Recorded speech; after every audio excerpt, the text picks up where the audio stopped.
Everyone, आपका हमारे channel में स्वागत है। आप प्लेलिस्ट को सिलेक्ट कीजिए, आपको क्लास के अकॉर्डिंग वीडियोस मिल जाएंगे। Thank you so much.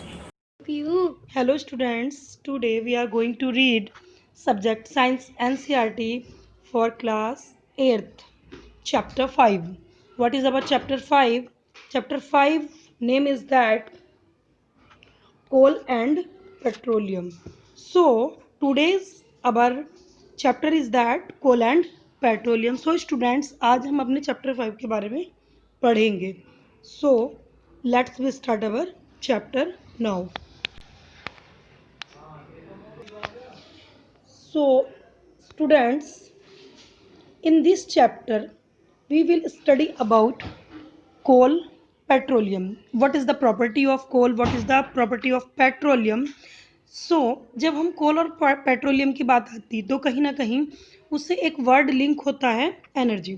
सब first of all we will study about energy कि एनर्जी क्या होती है, क्योंकि कोल और पेट्रोलियम जो है वो है सोर्सेज ऑफ एनर्जी. तो सोर्सेज ऑफ एनर्जी को पढ़ने से पहले हमें पढ़ना पड़ेगा कि what is energy. So energy is ability to do work. Means हम कह सकते हैं कि हमारी जो वर्क करने की जो एबिलिटी होती है, जो क्षमता होती है, हमारी काम करने की जो एबिलिटी होती है, it is called the energy और ऊर्जा. सो हम देख सकते हैं यहाँ that is the picture of electric bulb. ये इलेक्ट्रिक बल्ब की पिक्चर यहाँ दिखाई गई है.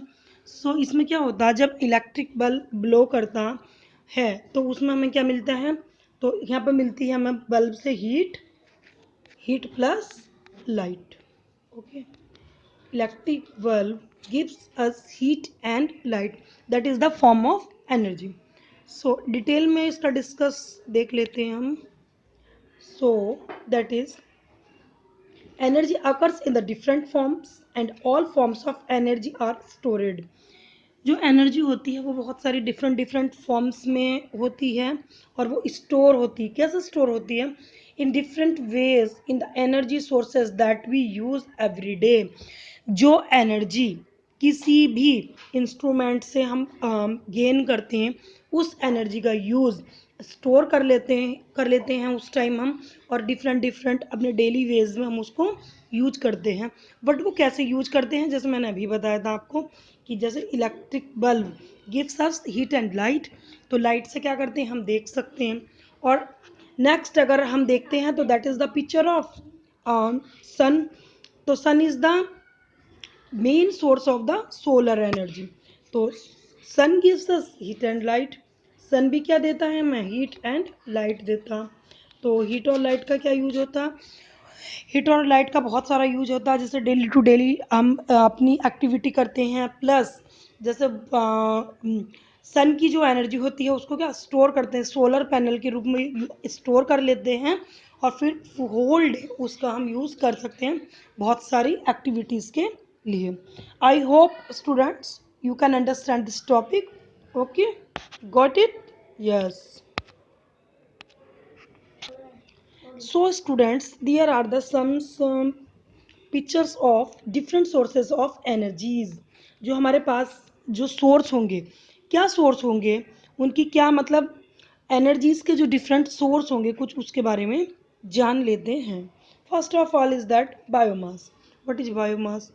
Biomass is a source of energies. You can see in the first picture also.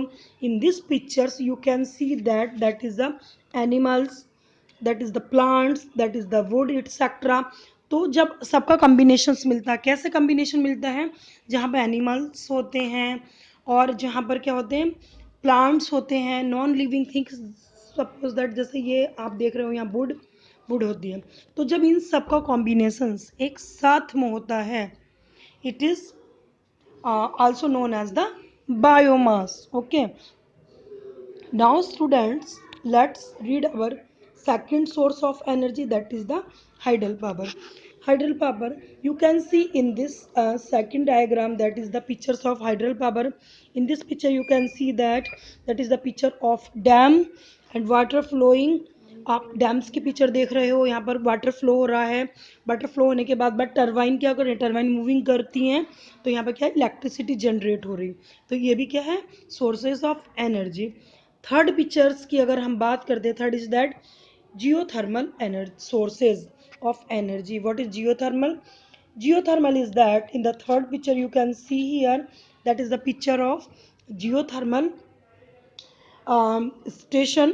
जियोथर्मल्स क्या होता है कि जियोथर्मल्स ऐसा होता है कि जियोथर्मल्स में क्या होती है, जो अर्थ के डीप सरफेस में, अर्थ के अंदर डीप मतलब कुछ गहराई में क्या होते हैं, कुछ हॉट स्पॉट होते हैं। क्या होते हैं बेटा, कुछ हॉट स्पॉट होते हैं। और वो जो हॉट स्पॉट होते हैं, हॉट स्पॉट्स जो होते हैं, उसके अंदर कुछ ऐसे एलिमेंट्स होते हैं जो क्या होते हैं, डिफ्यूज्ड होते रहते हैं। एलिमेंट्स अपने आप में टूटते रहते हैं और उनके कारण बहुत अधिक मात्रा में, बहुत अधिक अमाउंट में एनर्जी रिलीज होती है।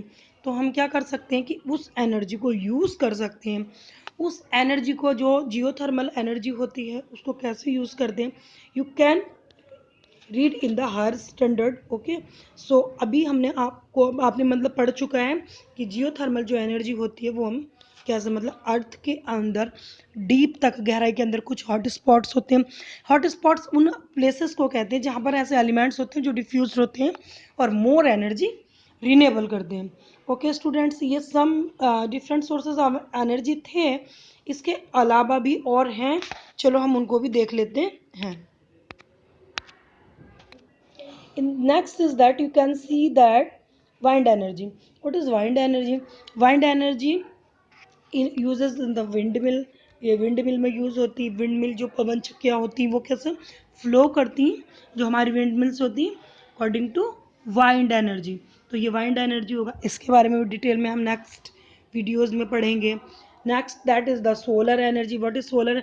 You can see that is the second picture of sun is the main source of solar energy on the earth के ऊपर जो सन है हमारा, वो मेन सोर्स है सोलर एनर्जी का, जिसके द्वारा हम क्या करते हैं, अपनी डेली टू डेली एक्टिविटीज़ करते हैं। हम लाइव रहने के लिए सन की बहुत ही सन हमारे लिए बहुत ही नेसेसरी होता है। Third is that petrol. Yes, you know students, petrol is very necessary in our modern life because most of जो व्हीकल होते हैं, व्हीकल्स वो किस पर रन आउट करते हैं, किस पर रन आउट करते हैं, पेट्रोल पर रन आउट करते हैं। तो petrol gives up the luxury life also. Okay, so petrol is the main source of energy also. apart of this we can see the another source of energy, that's it. Yes, like first of all, coal is the, what is coal, इस chapter में main दिया होगा कि कोल होता क्या है। चलो पहले हम थोड़ा सा कोल के बारे में जान लेते हैं। ओके स्टूडेंट्स, ओके, सो कोल क्या होता है, कोल होता है एक डार्क कलर का, एक थिक सब्सटेंसेस होता है जो कोल होता है। I know that students, you can see in daily to daily life also, coal को आप देखते हो ब्लैक कलर का होता है, थिक होता है, और मतलब थोड़ा थोड़ा नहीं, काफ़ी हार्ड सब्सटेंस होता है कोल्स। तो नेक्स्ट स्लाइड में मैं आपको डिफाइन बताऊंगी कोल की।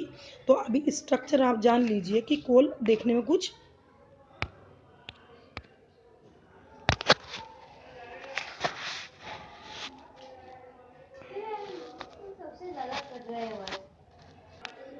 इस टाइप का होता है।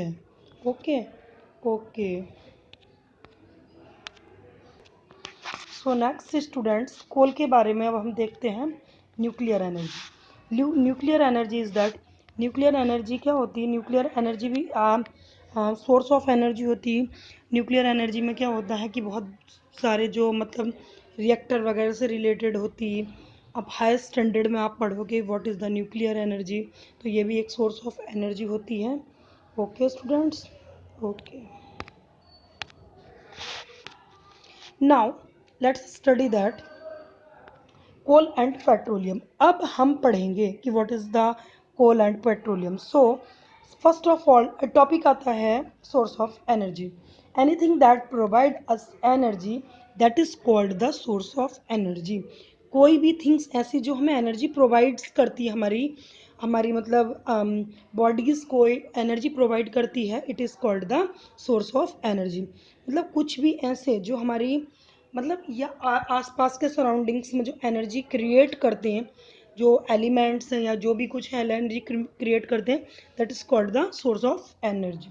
ओके, इसके बाद आता है नया topic natural resources.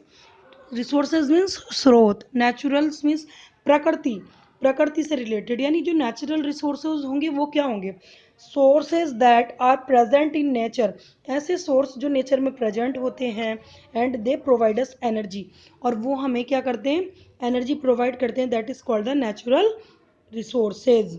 First of all, you can see that coal, and second is that petrol. That is the natural source of energy. Okay students, got it? इस वीडियो में इतना ही, नेक्स्ट वीडियो में